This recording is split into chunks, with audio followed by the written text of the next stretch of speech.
Good morning, all of you. How are you all? I hope you all are fine. So, this is your Hindi class. Today, we will read chapter number 14, विश्वासघाती मित्र। प्रस्तुत एकांकी के माध्यम से यह दर्शाया गया है कि लालच के वशीभूत होकर हमें अपने ईमान को कभी डगमगाना नहीं चाहिए।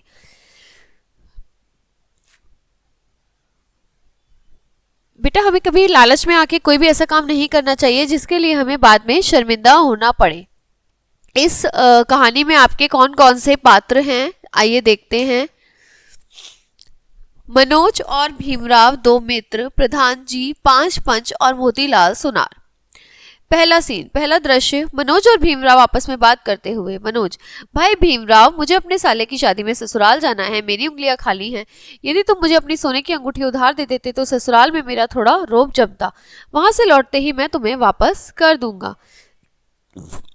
भीमराव, हाँ हाँ, क्यों नहीं, आखिर तुम मेरे सबसे प्रिय मित्र हो। लो ये अंगूठी। अंगूठी उतार कर देता है।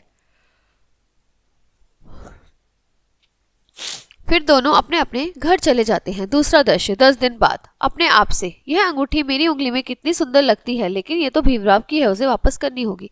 लेकिन यदि थोड़ा झूठ बोल दूं कि अंगूठी मेरी हो जाएगी। मैंने उसकी अंगूठी ली है, इसका सबूत या गवाह तो है ही नहीं उसके पास। हाँ, प्रसन्न होकर चलो, यह ठीक रहेगा। भीमराव का प्रवेश। भीमराव, कैसे हो मित्र? मनोज, ठीक है, ठीक हूँ भाई। भीमराव, कैसी रही तुम्हारे साले की शादी? तुम्हें भी तो दहेज में हिस्सा मिला होगा। मनोज हंसते हुए, अरे कैसा दहेज, कैसा हिस्सा, यह एक आदर्श विवाह हुआ है।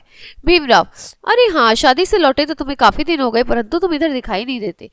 मनोज, क्या बताऊं, वहां से लौटकर तबीयत थोड़ी खराब हो गई। तुम बताओ क्या हाल है?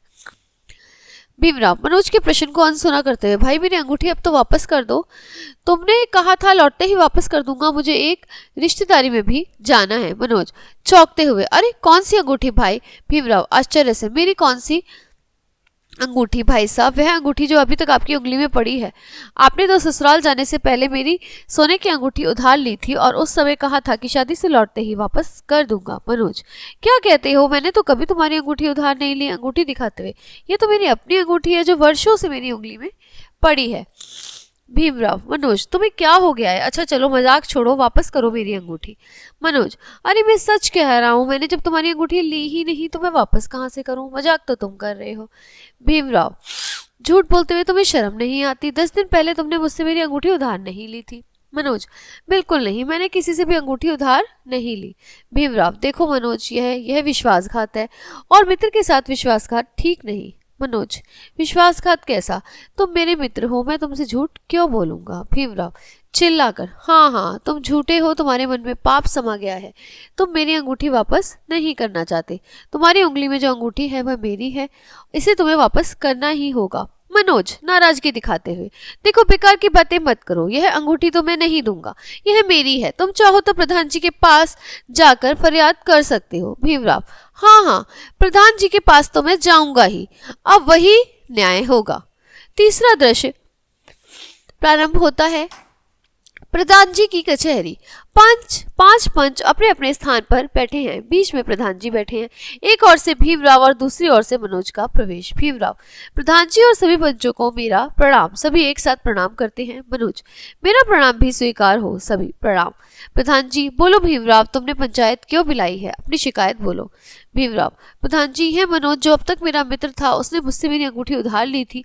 अंगूठी लेते समय कहा था कि शादी से लौटते ही वापस कर देगा। शादी से लौटे हुए 10 दिन हो गए हैं, परंतु इसने मेरी अंगूठी वापस नहीं की। मनोज बीच में ही, प्रधान जी, मैंने कोई अंगूठी उधार ली ही नहीं, तो फिर मैं कहां से दूं? प्रधान जी मनोज को रोकते हुए, ठहरो मनोज, पहले इसे अपनी बात कह लेने दो, तुम्हें भी अपनी बात कहने का पूरा मौका दिया जाएगा। प्रधान जी, कल मैंने जब इससे अपनी अंगूठी मांगी तो ये साफ साफ झूठ बोल गया कि इसने मेरी अंगूठी उधार ली ही नहीं। प्रधान जी, इसके मन में लालच समा गया है, यह मेरी अंगूठी वापस करना ही नहीं चाहता। कृपा न्याय करें और मेरी अंगूठी जो अभी इसकी उंगली में है उसे वापस दिलवा दे, बस यही मेरी प्रार्थना है। प्रधान जी, अब बोलो मनोज, तुम्हें अपनी सफाई में क्या कहना है? मनोज, प्रधान जी, मैंने किसी की भी कोई अंगूठी उधार नहीं ली, यह मेरी अंगूठी है जो वर्षों से मेरी उंगली में है। जब मेरे पास अपनी अंगूठी है तो मैं, आप ही बताइए, मैं इसकी अंगूठी क्यों उधार लूंगा? प्रधान जी, भीमराव, अपनी बात को साबित करने के लिए कोई प्रमाण या गवाह है क्या तुम्हारे पास? भीमराव, नहीं हुजूर, यह तो मेरा मित्र था, मैंने इस पर विश्वास किया, इसलिए कोई प्रमाण या गवाह नहीं रखा, वरना आज यह विश्वासघात नहीं कर पाता। बस मैं इतना जानता हूँ कि अंगूठी मेरी है, आप मुझे दिलवा दीजिए, मैं सच बोल रहा हूँ। मनोज, जब ये अंगूठी मेरी है तो फिर देने का सवाल कहाँ उठता है? प्रधान जी और पंच आपस में मंत्रणा करते हैं। फिर प्रधान जी, दोनों सुनो, चूंकि यह साबित नहीं हो पाया कि अंगूठी किसकी है, इसलिए हम इसने निर्णय लिया है कि योग्य सुनार से अंगूठी के सोने की जांच कराई जाएगी, इसे तुलवाकर वजन निर्धारित कराया जाएगा, इसका मूल्य मालूम किया जाएगा, तब इसे बेचकर जो रकम प्राप्त होगी तुम दोनों में बराबर बराबर बांट दी जाएगी। भीमराव विरोध करते हुए, हुजूर, यह अंगूठी मेरी है तो मैं इस झूठे मनोज को आधा हिस्सा क्यों दूं? मनोज, जैसा पंचों का न्याय हो, मुझे स्वीकार है। प्रधान जी, कल तक के लिए पंचायत स्थगित की जाती है, कल इसी समय तुम दोनों यहाँ उपस्थित होना। चौथा दृश्य, पंचायत का दृश्य। मंच पर 5 पंच और प्रधान जी के पास तराजू के एक सुनार बैठा है, एक और भीमराव और दूसरी ओर मनोज खड़े हैं। प्रधान जी, मोतीलाल सुनार, तुम अपनी कसौटी पर परख कर बताओ कि इस अंगूठी का सोना असली है या नकली? मोतीलाल, जी प्रधान जी, अभी बताता हूँ। कसौटी पर जोर जोर से अंगूठी घिसता है और घिसता ही जाता है। भीमराव क्रोध से चिल्लाकर, मोतीलाल जी, तुम इतनी जोर से कसौटी पर अंगूठी क्यों घिसते हो? क्या सोना बर्बाद ना होगा? भीमराव के चेहरे पर क्रोध झलक रहा है और मनोज शांत व मौन धारण किए हुए खड़ा था। मोतीलाल, प्रधान जी, सोना तो असली है इस अंगूठी का। प्रधान जी, अब इसे तोलकर वजन बताओ। सुनार तराजू पर अंगूठी को तोलता है, बाट कभी कम कभी ज्यादा रखता है। भीमराव अधीर होकर, अरे सुनार भैया, सोना कहीं ऐसे तोला जाता है क्या? ऐसा तराजू ही खोटा है। देखिए प्रधान जी, ये ठीक से नहीं तोल रहा है। मनोज शांत और चुपचाप खड़ा देख रहा है। मोतीलाल, क्यों चीख रहे हो? सुनार मैं हूं या तुम? तुमने कब सोना तोला है? प्रधान जी से, प्रधान जी, ये अंगूठी 5.5 ग्राम की है। भीमराव उतावला होकर, झूठ, एकदम झूठ, ये तो पूरे 6 ग्राम की होगी। प्रधान जी, ये गलत तोल रहा है। प्रधान जी, मोतीलाल, अब जरा इसकी कीमत बताओ। मोतीलाल गलत कीमत बताता है। भीमराव अधीर होकर, प्रधान जी, ये कैसा न्याय है? आपका ये सुनार भी बेईमान है। पहले तो इसने अंगूठी रगड़ रगड़ कर सोना झाड़ लिया, फिर इसे तोल के बेईमानी की, और अब इसका मूल्य भी गलत बता रहा है। ये तो मेरे साथ घोर अन्याय हो रहा है। मनोज अब भी चुपचाप सब देख सुन रहा था। पांचों पंचों और प्रधान जी ने कुछ मंत्रणा की, फिर प्रधान जी फैसला सुनाते हैं। प्रधान जी क्या कहते हैं?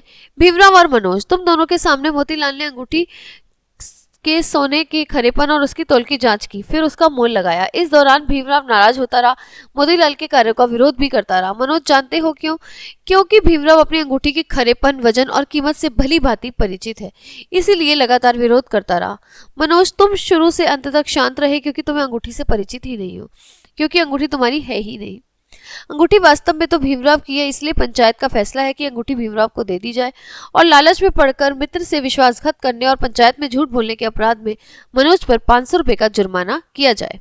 भीमराव, जय हो, पंच परमेश्वर की जय हो, न्याय की जय हो। पर्दा गिरता है। तो हमने देखा कि इसमें उसने कैसे अपने फ्रेंड के साथ विश्वासघात किया और इससे उसका फल भी मिला। तो हमें क्या करना चाहिए बेटा? कभी किसी से झूठ नहीं बोलना चाहिए, किसी को विश्वासघात नहीं करना चाहिए। कोई हमें ट्रस्ट करके अपनी चीज़ दे रहा है या हमारे साथ कोई काम कर रहा है तो हमें उसके ट्रस्ट का सही फायदा उठाना चाहिए, ना कि गलत। तो और ना ही कभी हमें लालच में वशीभूत होकर अपने ईमान को डगमगाना चाहिए, ठीक है? क्योंकि कहते हैं ना, लालच बुरी बला है। तो ये कहानी आपकी यही समाप्त होती है। हम आपको अगली कक्षा में मिलते हैं अगले पार्ट के साथ। तब तक के लिए bye bye, have a nice day.